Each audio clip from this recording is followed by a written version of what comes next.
சமூக மீடியா சொந்தங்களுக்கு வணக்கம். இன்றைய நாளிலும் மற்றும் ஒரு உலக செய்திகளின் ஒரே பார்வையோடு இணைந்திருக்கின்றோம். அந்த வகையிலே கடந்த பிப்ரவரி 28 முதல் 100 நாட்களுக்கு மேலாக ஒட்டுமொத்த உலகையும் ஸ்தம்பிக்க வைத்து கொடூரமான அமெரிக்க ஈரான் போர் தற்போது உலக வரலாற்றின் மிக முக்கிய கிளைமேக்ஸை எட்டியுள்ளது. சுவிட்சர்லாந்தின் ஜெனீவா நகரில் நாளை கூடுகிறது மெகா உயர்மட்ட குழு. அதிபர் டொனால்டு ட்ரம்ப் ஈரான் அதிபர் மசூத் பெசக்கியன் இடைக்கால ஒப்பந்தத்தில் கையெழுத்திட்டதை தொடர்ந்து நாளை அதிகாரப்பூர்வ ஆவண பரிமாற்றம் 60 நாள் நிரந்தர அமைதிக்கான கவுண்ட் டவுன் ஆரம்பம். அவர்களுடைய பணத்தை நாமே ஏமாற்றினால் டாலரின் ஆதிக்கம் அழிந்துவிடும். 24 பில்லியன் டாலர் சொத்துக்களை விடுவிப்பது குறித்து அதிபர் டொனால்டு ட்ரம்ப் அளித்த அதிரடி போர் முனையிலிருந்து அமைதி மேடை வரை ஏப்ரல் 8 தற்காலிக போர் நிறுத்தம் முதல் ஜூன் 10 அமெரிக்க தளங்கள் மீதான அசுர ஏவுகணை தாக்குதல் வரை 100 நாள் போரை தலைகீழாக மாற்றிய சையத் சபாவின் ரகசிய காலவரிசை அறிக்கை அம்பலம் உலகையை உற்றுநோக்க வைத்துள்ள இந்த ராஜதந்திர பேரணியின் முழுமையான பின்னணி செய்திகளை இப்போது விரிவாக பார்க்கலாம். தமிழர்களின் பெருமை ஒரே மேடையில் வெளியிடப் போகின்றது. இது ஒரு செலிப்ரேஷன் ஆஃப் கிரேட்னஸ். எதிர்வரும் ஜூன் 20 சனிக்கிழமை legends and icons awards 2026.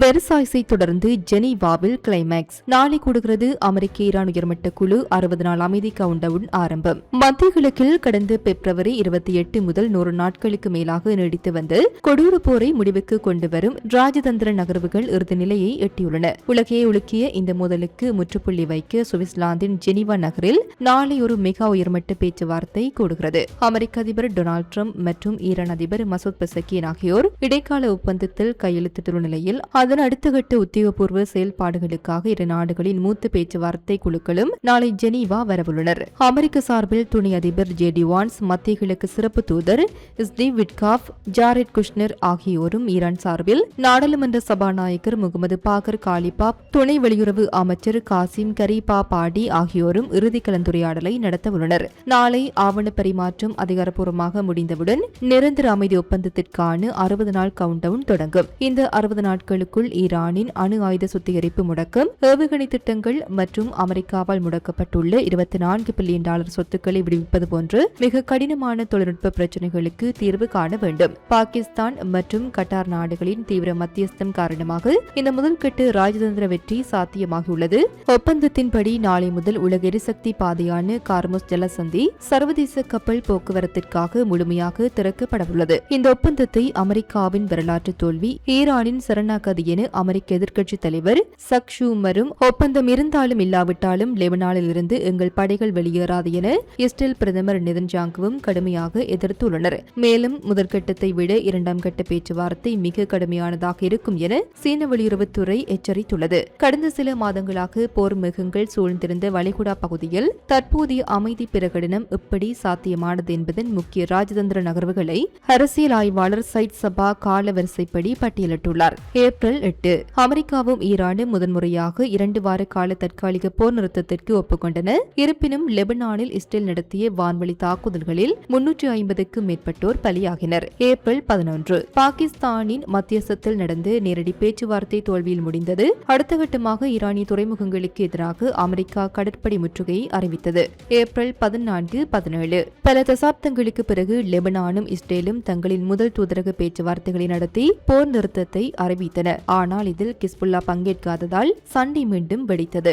April 21 பின்னணியில் மறைமுக பேச்சுவார்த்தைகள் தொடர்ந்ததால் அதிபர் ட்ரம்ப் ஈரானுடனான போர் நிறுத்தத்தை மேலும் நீடித்தார். ஜூன் 7-8 இஸ்ரேல் பெய்ரூட் மீது குண்டு வீசியதை தொடர்ந்து ஈரான் வரலாற்றில் முதன்முறையாக இஸ்ரேலிய பகுதியை நோக்கி நேரடியாக ஏவுகணைகளை வீசியது. அதற்கு பதிலடியாக அடுத்த நாளை இஸ்ரேல் மத்திய மற்றும் மேற்கு ஈரான் மீது அசுர குண்டு வீச்சை நடத்தியது. ஜூன் 9-10 ஹார்முஸ் ஜலசந்தியில் அமெரிக்காவின் ஹெலிகாப்டர் சுட்டு வீழ்த்தப்பட்டதை தொடர்ந்து அமெரிக்கா நேரடியாக ஈரான் மீது குண்டு வீசியது. ஜூன் 10 அன்று குவைத், ஜோர்டான் மற்றும் பக்ரைனில் உள்ள அமெரிக்க ராணுவ தளங்கள் மீது ஈரான் ஏவுகணை தாக்குதல்களை நடத்தி போரை உச்சத்திற்கு கொண்டு சென்றது. ஜூன் 14 போர் உலக பொருளாதாரத்தை முடக்கியதை தொடர்ந்து அதிபர் ட்ரம்ப் ஈரான் மீதான போரை முடிவுக்கு கொண்டு வருவதற்கான 14 அம்ச இடைக்கால புரிந்துணர்வு ஒப்பந்தத்தை திடீரென அறிவித்தார். ஜூன் 17 அதிபர் டொனால்டு ட்ரம்ப் மற்றும் ஈரானிய அதிபர் மசூத் பெசக்கியன் ஆகியோர் இந்த வரலாற்று சிறப்பு மிக்க ஒப்பந்தத்தை ஒப்பந்தத்தில் கையெழுத்திட்டனர். தொடர்ந்து ஈரானின் முடக்கப்பட்டு $24 பில்லியன் சொத்துக்களை விடுவிப்பது குறித்து டொனால்ட் ட்ரம்ப் தனது வழக்கமான பாணியில் மிகவும் வெளிப்படையான அதிரடி விளக்கம் ஒன்றை அளித்துள்ளார். ஈரானின் பணத்தை நாமே வைத்துக் கொள்வது தற்காலிகமாக புத்திசாலித்தனமான முடிவாக தோன்றினாலும் அது அமெரிக்க டாலரின் உலகளாவிய ஆதிக்கத்திற்கே ஆபத்தாக முடிந்துவிடும் என்று ட்ரம்ப் புதன்கிழமை செய்தியாளர்களிடம் பேசியுள்ளார். நாங்கள் ஈரானியர்களின் பணத்தில் பெரும்பகுதியை எடுத்து எங்களிடம் வைத்துள்ளோம். ஆனால் அது எங்களுடைய பணம் அல்ல, அது அவர்களுடைய பணம். ஒரு குறிப்பிட்ட காலகட்டத்தில் நாங்கள் அதை திருப்பிக் கொடுக்கத்தான் வேண்டும். ஒருவேளை நாங்கள் அதை தராமல் ஏமாற்றினால் உலக அரங்கில் யாரும் மீண்டும் டாலரில் முதலீடு செய்ய மாட்டார்கள் என அவர் தெரிவித்தார். அவர்களுடைய பணத்தை நாமே வைத்துக் கொண்டால் என்ன என்று நானும் யோசித்தேன். நான் ஒன்றும் கச்சிதமான நபர் அல்ல. ஆனால் அமெரிக்காவுடன் உடன்படாத பல நாடுகள் தங்களது பணத்தை டாலரில் வைத்துள்ளன. எதிர்காலத்தில் ஒரு சிறிய மோதல் வந்தால் கூட அமெரிக்கா தங்கள் பணத்தை பறித்துவிடும் என்று பயத்தால் டாலரின் உலகளாவிய பல முற்றிலும் சரிந்துவிடும் என ட்ரம்ப் ராஜதந்திரமாக விளக்கியுள்ளார். கடந்த பிப்ரவரி 28 அன்று அமெரிக்க ஈரான் போர் தொடங்கிய சில நாட்களிலேயே உலகின் மிக முக்கிய எண்ணெய் வர்த்தக பாதையான ஹார்முஸ் ஜலசந்தியை ஈரான் முற்றுகையிட்டது. அதற்கு போட்டியாக அமெரிக்க கடற்படையும் அங்கு முகாமிட்டது. தற்போது வெர்சாய்ஸ் ஒப்பந்தம் கையெழுத்தாகிவிட்டதால் ஹார்முஸ் ஜலசந்தி மீதான அமெரிக்க கடற்படை முற்றுகையும் ஈரானின் தடைகளும் உடனடியாக நீடிக்கப்படவுள்ளன. இதன் எதிரொலியாக இன்று வர்த்தகத்தில் உலகளாவிய கச்சா எண்ணெய் விலைகள் கிடுகிடுவென சரிந்துள்ளன. பிரெண்ட் கச்சா எண்ணெய் பீப்பாய்க்கு $78.66 ஆகவும் அமெரிக்காவின் WTI கச்சா எண்ணெய் $75.81 குறைந்துள்ளது. உலக நாடுகளுக்கு பெரும் நிம்மதியை அளித்துள்ளது. எதிர்க்கட்சிகள் மற்றும் இஸ்ரேலின் பலத்த எதிர்ப்புகளுக்கு மத்தியிலும் அமெரிக்க டாலரின் சர்வதேச ஆதிக்கத்தை காப்பாற்றவும் உலகளாவிய எரிசக்தி விநியோகத்தை மீட்டெடுக்கவும் ட்ரம்ப் இந்த பணப்பரிமாற்ற வியூகத்தை கையாண்டுள்ளார் என்பது இதன் மூலம் தெளிவாகியுள்ளது. இத்துடன் குறித்த காணொளி நிறைவு பெறுகின்றது. இது தொடர்பிலான உங்களுடைய கருத்துக்களை கமெண்ட் வாயிலாக தெரிவிக்கலாம். இது போன்ற பல செய்திகளை தெரிந்து கொள்ள நம்முடைய சமூக மீடியா யூடியூப் சேனலை சப்ஸ்கிரைப் செய்து அருகில் உள்ள பெல் பட்டனை கிளிக் செய்யுங்கள். மேலும் செய்திகளை உடனுக்குடன் தெரிந்து கொள்ள சமூகமீடியா.com என்ற இணையதளத்தின் வாயிலாக எங்களுடன் இணைந்திருங்கள்.